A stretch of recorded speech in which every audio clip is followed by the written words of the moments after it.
1939 से शुरुआत कर टाइमली पब्लिकेशन की शुरुआत गुडमैन द्वारा की गई, जिनका मेन बिजनेस था कॉमिक्स को पब्लिश कर, जिसमें वो सुपर हीरोज कैरेक्टर्स को एक्शन मूवी की तरह प्रेजेंट कर। और ये सब देखकर लोगों को बहुत अच्छा लगता था। वो ज़्यादा से ज़्यादा कॉमिक्स को पढ़ना और उनको परचेस करना भी पसंद करते थे। उसके बाद 1940s में इनका गोल्डन एज साबित हुआ, जब 1940s में जब उन्होंने कैप्टन अमेरिका कॉमिक्स को पब्लिश किया और देखते ही देखते 1941 में ये कॉमिक नंबर 1 पर गए। ये वर्ल्ड वॉर 2 का टाइम पीरियड था, तो उनके जो कैरेक्टर्स हुआ करते थे वो एक्शन हीरोज की तरह प्रेजेंट किए जाते थे। इसके बाद 1951 में गुडमैन ने टाइमली पब्लिकेशन का नाम बदल के एटलस मैगजीन कर दिया और 1960s आते इसका नाम मार्वल कॉमिक्स पड़ गया। 1960 से 1980s के बीच में मार्वल कॉमिक्स ने और इसके राइवल कंपनी ने इंडस्ट्री पर रूल किया।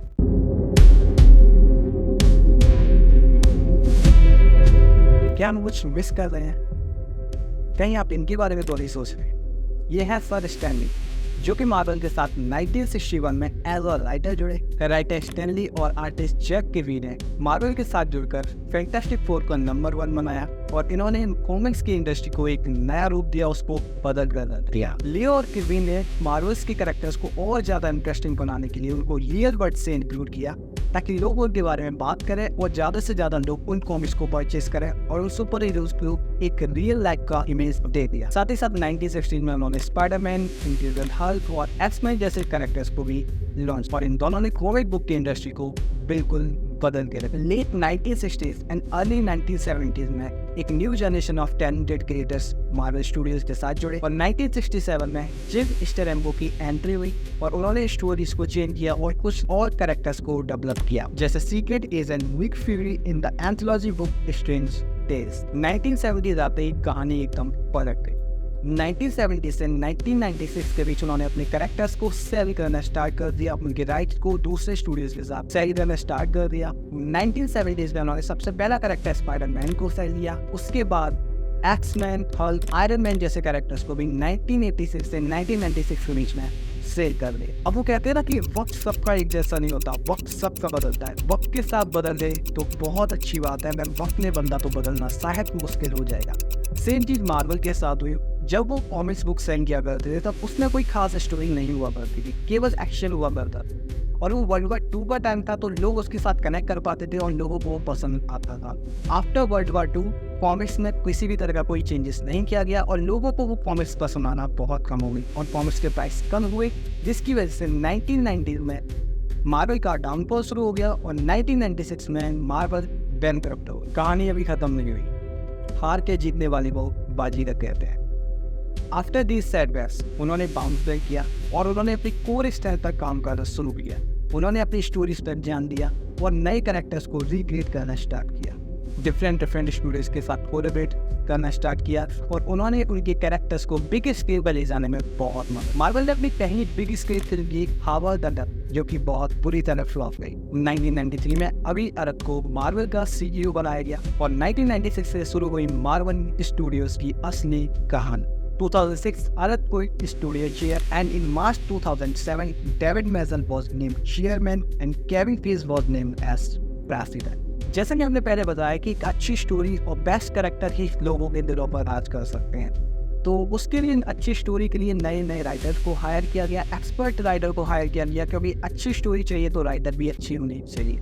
उसके बाद मार्वल स्टूडियोज ने अपनी इंडिपेंडेंट मूवी एक्स-मैन और ब्लैक बनाई, जिसने कुछ उम्मीद दिखाई, लेकिन इस कहानी ने असली चमक 2008 में दिखाई जब मार्वल ने अपनी असली जीत का पर्दाफाश किया द मार्वल सिनेमैटिक यूनिवर्स के साथ। और MCU की पहली मूवी आयरन मैन ने मार्वल स्टूडियो की किस्मत ही बदल के रख दी, जिसमें रॉबर्ट डाउनी जूनियर ने टोनी स्टार्क का रोल प्ले कर स्टोरी टेलिंग इंडस्ट्री में नई क्रांति साबित की। इसके बाद incredible Hulk, Thor, Captain America और द फर्स्ट अवेंजर जैसी मूवीज ने सिनेमैटिक यूनिवर्स की शुरुआत कर दी।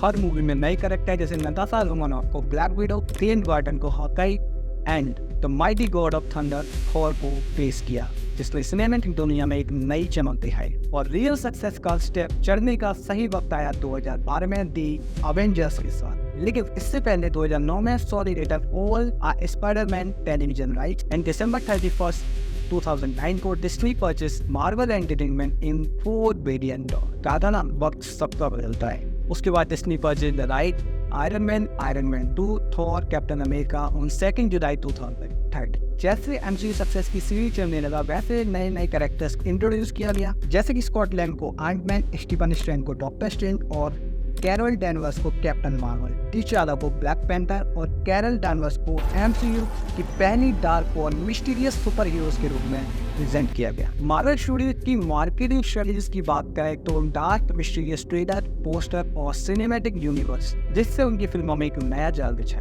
हर फेज के बाद एमसीयू बढ़ता गया और Peter Parker, Spiderman, the risers of the Galaxy, the source of supreme, doctor strange जैसे कैरेक्टर्स को पेश किया गया। मार्वल स्टूडियोज कभी भी रिस्क लेने से पीछे नहीं आता, जैसे कि आयरन जैसी heist film, Guardian of the Galaxy जैसे space opera and Captain America the Winter Soldier जैसी स्पाई थ्रिलर का पता लगा। और ये adventurous step superheroes film की अपील को बढ़ता है। फ्यूचर को देखा तो मार्वल स्टूडियो का कोई इरादा नहीं है रुकने का। जब तक कहानियां सुनाने और कैरेक्टर्स को पेश करने का इरादा है तो तब तक एमसीयू दुनिया भर में अपनी सक्सेस को पेश करता रहेगा। मार्वल स्टूडियोज की जर्नी, जीत, हार और सिनेमैटिक चमक कहानी सुनाने वालों के लिए एक डार्क थ्रिलिंग इंस्पिरेशन है। With dedication and believe in our creation, dreams can become reality. So Marvel Studios की केस स्टडी को एक बार हम शॉर्ट में समझने की कोशिश करते हैं। शुरू में ये कॉमिक्स बेचा करते थे, उस टाइप पे इनके जो मेन कैरेक्टर हुआ करते थे Spiderman, captain America and fantastic four. Marvel के प्रोडक्ट नेटफ्लिक्स, डिज्नी और लीगो जैसी कंपनीज के साथ भी इन्वॉल्व थे।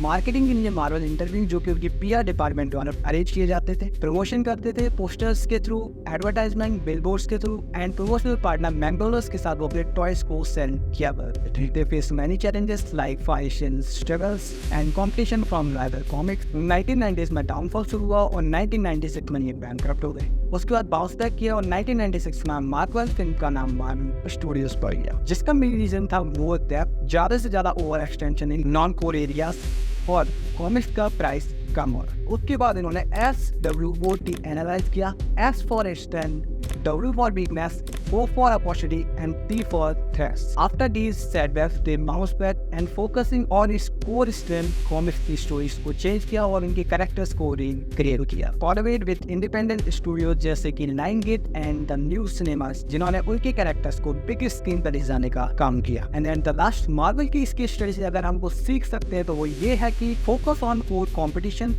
adapt marketing, change and सही स्टडी के साथ partnership करनी। Some of the reason for MCU success is storytelling, innovation and its strengths. इसमें से एक मैं भी हूँ। अगर आप भी MCU के फैन हैं तो आप कमेंट बॉक्स में बताइए कौन सी मार्वल स्टूडियो की मूवी आपको ज़्यादा इंस्पायर करती है और बहुत ज़्यादा अच्छी लगती है। और अपने सारे MCU फैंस के साथ जितने भी फ्रेंड्स हैं उनके साथ इस वीडियो को शेयर कीजिए और चैनल को सब्सक्राइब कीजिए। Don't forget to hit the bell icon. I see you all in the next video. Till the time, that's rocking.